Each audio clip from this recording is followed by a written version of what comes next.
Muy buenos días a todo el equipo del Gobierno de la Mañana. Muy buenos días a toda la República Dominicana. El tema del momento es la reforma fiscal, pero quiero iniciar mis palabras pues felicitando al profesor Daron Acemoglu del Instituto Tecnológico de Massachusetts, así como también a sus coautores Simon Johnson y James Robinson, quienes acaban de recibir el Premio Nobel de Economía. Acemoglu y Johnson son profesores del Instituto Tecnológico de Massachusetts y Robinson es profesor de la Universidad de Chicago. El galardón es producto de sus investigaciones, sus estudios con relación a la importancia de las instituciones para el desarrollo. Las instituciones que ellos califican en inclusivas y extractivas son clave para determinar si una sociedad se desarrolla más rápido o más lento. Ese trabajo que ellos hicieron, que se ha producido en varios libros, se ha traducido en varios libros, pues es algo que es digno de leer, es una lectura relativamente fácil, es una lectura recomendada para todos los que hacen política económica, para todos los políticos en general, los congresistas.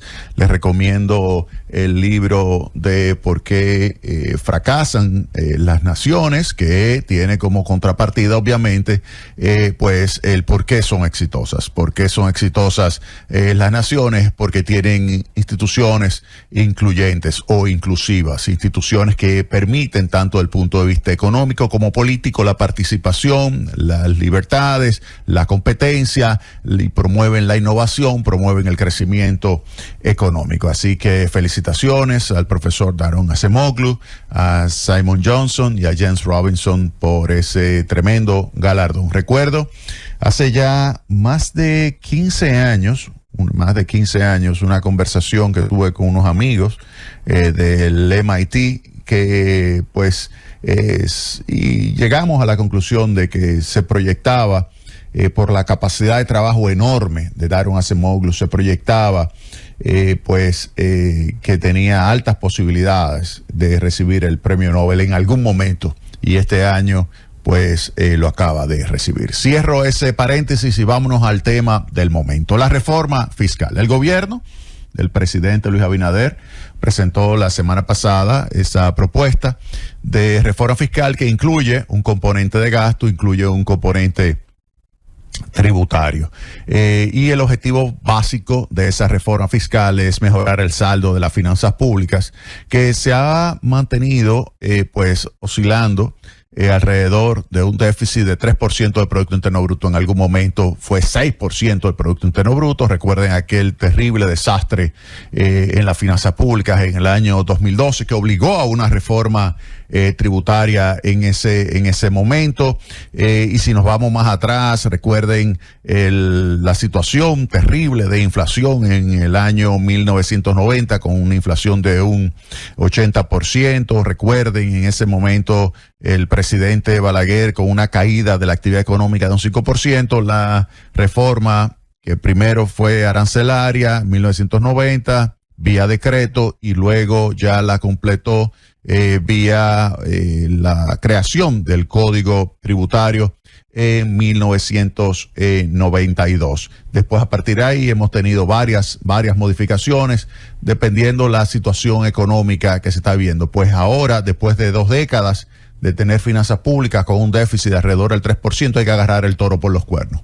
Es muy fácil, es irresponsable de parte del gobierno simplemente decir, bueno, vamos a posponer esto 3 años más y el que venga atrás que arre. Algo así fue que se dijo en el año 2016, que se vio que en ese momento era necesario hacer una reforma tributaria. No se hizo en ese momento, 2016, y en esa situación se dijo, bueno, pues que se haga en el 20. El presidente que gane las elecciones en el 20, sea el Partido de la Liberación Dominicana, sea el Partido Revolucionario Moderno, sea el PRD, sea el Partido Reformista, cualquier partido, pues a partir del 20 que se haga. En el 20 se intentó hacer en medio del COVID. Obviamente no era el momento ideal para ejecutar una reforma fiscal, y ahora llegó el momento 2024. Tenemos la opción como sociedad de patearla hacia adelante. Tenemos la opción de patearla, claro. Si usted quiere hacerla, usted debe comenzar, y me parece que ese es el primer paso, tiene que pues ejecutar una estrategia de gasto público orientada a maximizar el impacto sobre el bienestar de la población. Eso significa que hay que recortar todo gasto que sea superfluo, hay que recortar todo gasto que no aporte al contribuyente, hay que recortar todo gasto que en realidad usted observe que no está siendo compatible con una mejora del crecimiento de la economía. Ese gasto se tiene que ir. Eso es un punto clave de la reforma fiscal que se está presentando. Un primer paso para alcanzar el objetivo de mejorar las finanzas públicas, reducir la deuda pública, expandir la inversión en infraestructura y ampliar los servicios públicos prioritarios, que es el objetivo de esta reforma fiscal, tiene que ser un recorte de gasto. Tiene que haber un recorte de gasto. Desde ese punto de vista, las autoridades anunciaron recientemente medidas que constituyen el inicio de la reestructuración del Estado, como nosotros habíamos propuesto. Recuerden ahí en Consulta Económica, recuerden ahí en el gobierno de la mañana que habíamos señalado que es necesario una reestructuración del Estado, un recorte de instituciones públicas. Hay que recortar el gasto, y eso se puede hacer fusionando instituciones de tal manera que haya departamentos que al fusionarse, pues esto provoque una reducción del gasto. El gasto público se pudiera disminuir si hay ese tipo de reestructuración del Estado dominicano. Eso ayuda y es un paso significativo hacia la racionalización del gasto público, que eso quiere la sociedad. La sociedad quiere que haya una racionalización del gasto público, la sociedad quiere que haya una reducción del gasto público, y ese anuncio de parte del gobierno de iniciar el proceso de reestructuración, donde hay algunos ministerios que se van a fusionar, como es el caso del Ministerio de Hacienda con el Ministerio de Economía, Planificación y Desarrollo, el Ministerio de Educación con el Ministerio de Educación Superior, Ciencia y Tecnología, y hay muchos otros que también se pudieran fusionar. O sea, yo fusionaría 5, 6, 7, 8 ministerios sin ningún tipo de problema. Y ahí mando un mensaje de que efectivamente eso es lo que quiere la población. Pues ahí tienen una reducción del gasto público.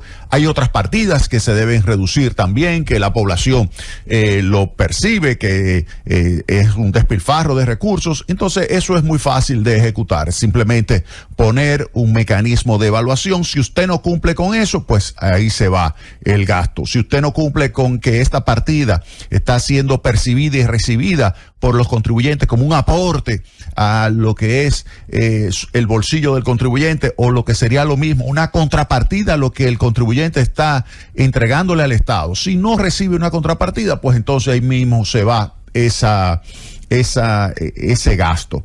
Así las cosas, se puede decir que ese es el primer paso. Ahora, el segundo paso, después que uno haga esos recortes, que es bueno que toda la sociedad participe, y en eso yo ahí me acompaño de las recomendaciones recientes de Gita Gopinath. Gita Gopinath es la segunda a bordo del Fondo Monetario Internacional, es profesora de la Universidad de Harvard, graduada de la Universidad de Princeton, es verdaderamente un cerebro fuera de serie.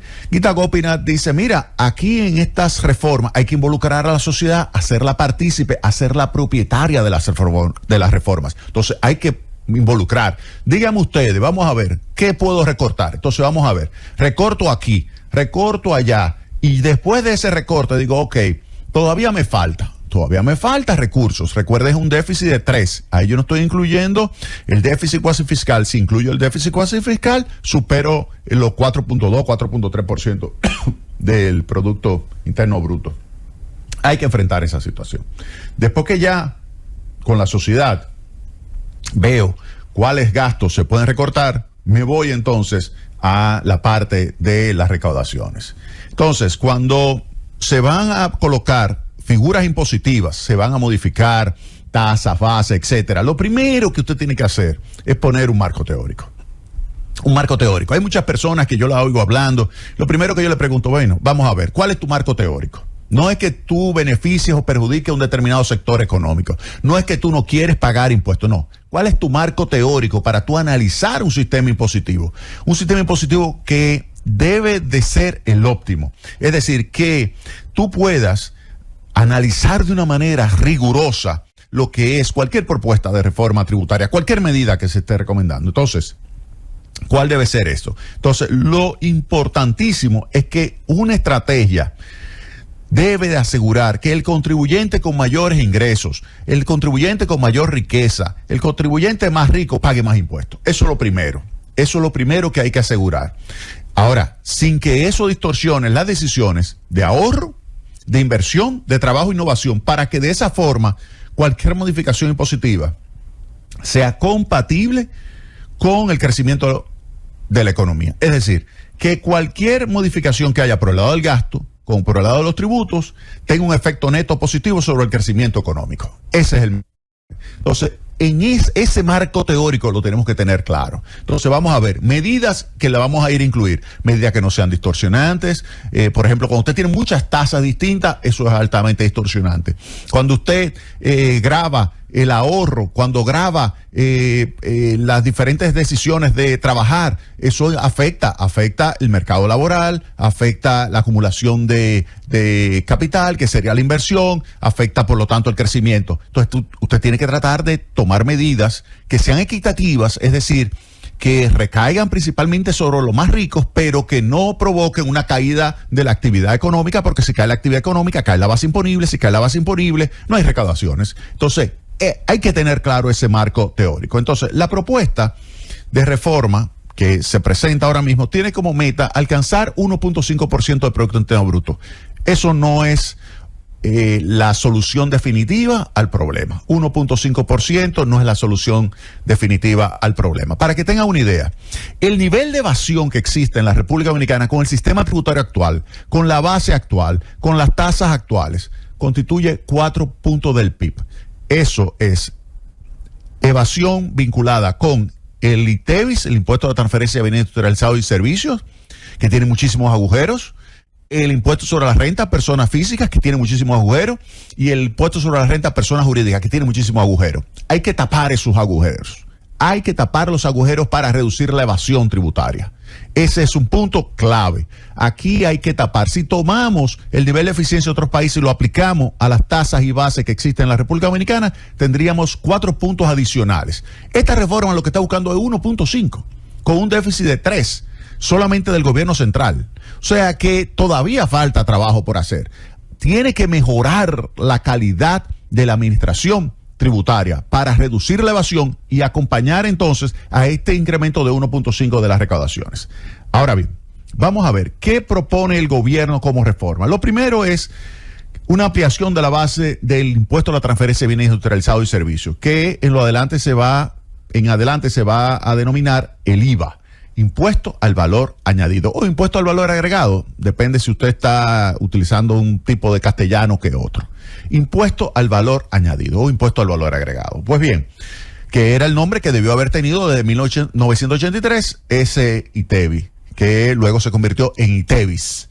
Cabe destacar que la ampliación de la base del IVA o del ITEVI tiene un claro efecto sobre la evasión. ¿Por qué? Porque la tiende a reducir debido a que permite un mayor cruce de información entre los contribuyentes, sea consumidores, suplidores, lo cual ayuda, sin lugar a dudas, con ese cruce de información a detectar los bolsones de evasión y permite una reducción. Ahora hay que tener una mano firme en la Dirección General de Impuestos Internos, una mano firme para enfrentar esa evasión. Esto no es cuestión. Y yo he visto que hay varios que han sido directores, que han participado, que han criticado esta propuesta.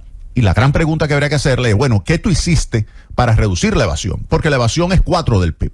4 del PIB. Entonces, ahí me van a decir, no, Jaime, ¿tú sabes qué pasa? Hay muchos agujeros. Entonces yo digo, entonces vamos a reconocer que la forma de tú poder reducir la evasión es cerrando lo que son los agujeros. Si uno de los agujeros es esa lista de exenciones que existe, por ejemplo, en el ITEVI, tú me dirás, pero ese es un impuesto regresivo porque recae sobre los más pobres. Yo le digo, sí, es un impuesto regresivo. Existen 170 países y es regresivo. Ahora bien, hay opciones para disminuir su efecto negativo sobre los segmentos pobres y vulnerables. Y eso hay que ponerlo sobre la mesa. Hay varias opciones. Lo primero es lo que existe hoy día, que es dejar exento un grupo de bienes. Usted deja exento ahí un grupo de bienes que se estarían grabando ahora, y al dejarlo exento, usted está dejando fuera de la base imponible una buena parte del consumo de los pobres. Eso es la forma tradicional de ustedes reducir la regresividad. Y para eso yo les puedo recomendar lecturas que varias de ellos hemos sido coautores y ha sido publicado en libros a nivel internacional. Le puedo recomendar lecturas sobre el tema de la regresividad del ITEVIS, cómo reducir la regresividad. Entonces, ese es un primer bloque. Usted puede dejar las cosas como está. Ahora, el problema es que eso reduce la eficiencia porque genera agujeros que permite que, por ejemplo, un negocio diga, no, es que yo vendo el 80% es exento, pero en realidad tú lo que estás vendiendo exento es el 20%.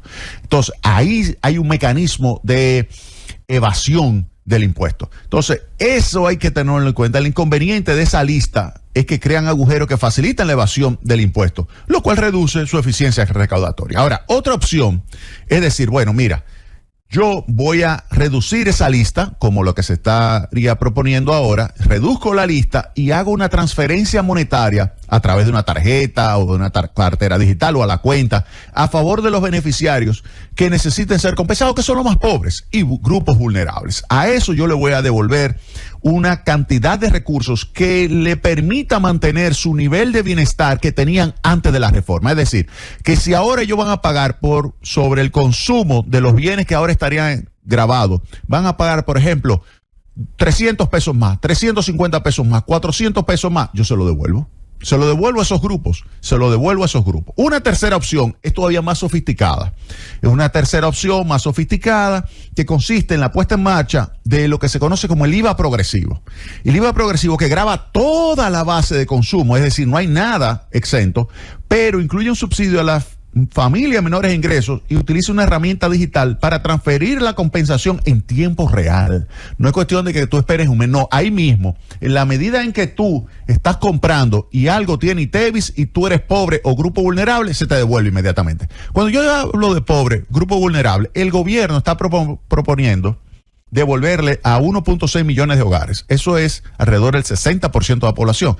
Eso es los 3 primeros quintiles de la población. Ahí se incluye pobres, vulnerables y parte de clase media baja. Ahora, queda un 40% que podemos discutir si ese 40%, si hay algo de ese 40% que también hay que devolverle un monto.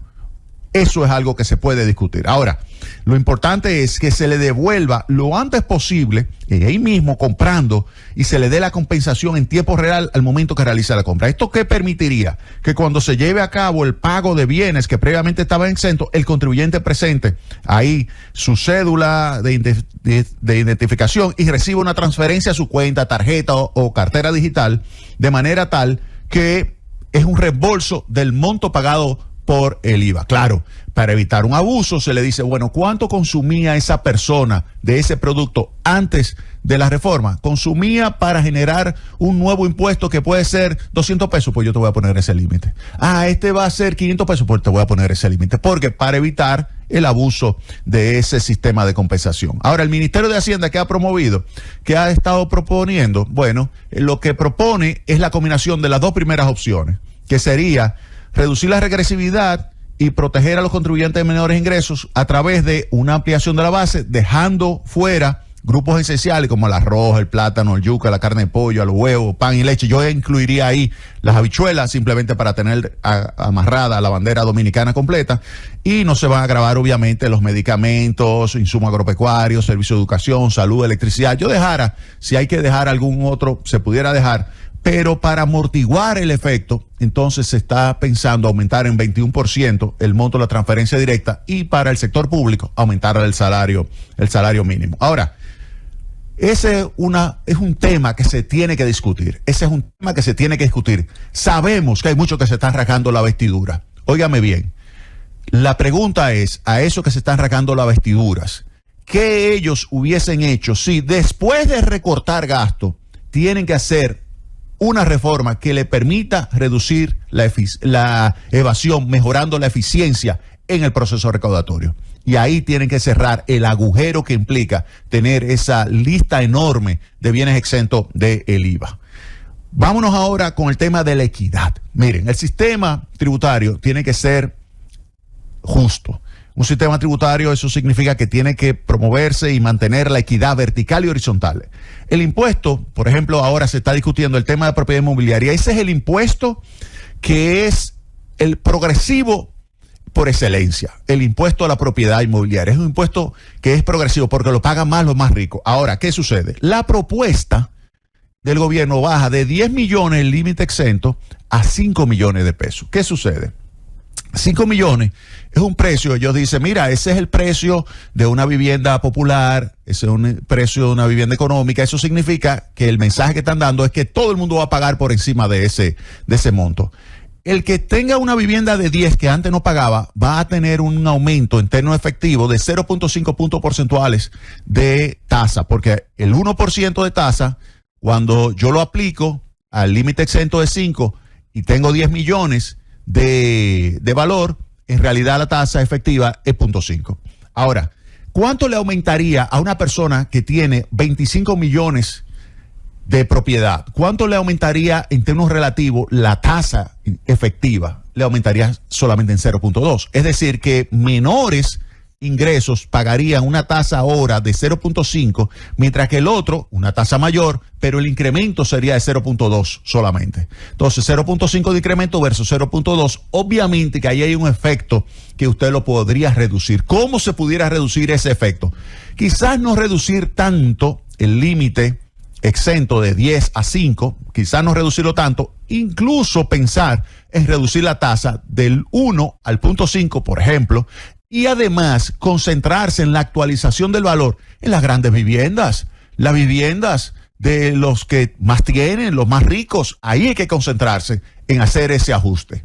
Y obviamente seguir manteniendo exento a aquellos que vivan en su casa y que tienen una determinada edad, sea 60 años, 65 años, que vivan en su casa. Eso están exentos. Eso están exentos, porque eso ya concluyeron su ciclo de trabajo, su ciclo vital laboral. En consecuencia, eso están viviendo en su casa y no deberían pagar impuestos. Y eso hay que mantenerlo. Entonces, así yo recomendaría modificar esta propuesta del impuesto a la propiedad. Ahora, también hay que señalar que es importantísimo evitar que los cambios tributarios que se propongan perjudiquen a la producción y reduzcan la base. Hay que evitar eso. Si usted tiene una modificación que lo que hace es producir una caída de la actividad económica, una caída de la base imponible, entonces no sirve como poder recaudatorio. Entonces, ese es el ejemplo cuando existe la curva de Laffer. Y aquí yo escribí y lo señalé también ahí en Consulta Económica y en el Gobierno de la Mañana, un ejemplo de curva de Laffer. Miren, en el año 2012 se hizo una reforma tributaria que aumentó tan significativamente los impuestos sobre los alcoholes que provocó una caída de la producción formal. Hubo un desplazamiento del consumo hacia la informalidad, que no está grabada. Entonces, ese movimiento hacia la informalidad y la reducción de la producción formal redujo la base imponible, redujo las recaudaciones, y todavía hoy día en términos de Producto Interno Bruto se recauda menos que lo que se recaudaba en el año 2012. Y ahora se está proponiendo un aumento todavía más de esa tasa efectiva. Una tasa efectiva que para el caso del ron representa entre el 60 y el 65% del precio. El precio actual. Obviamente que eso lo que genera es simplemente un desplazamiento hacia la informalidad. Por más que se quiera decir que se está luchando, hay un desplazamiento hacia la informalidad y reduce el consumo.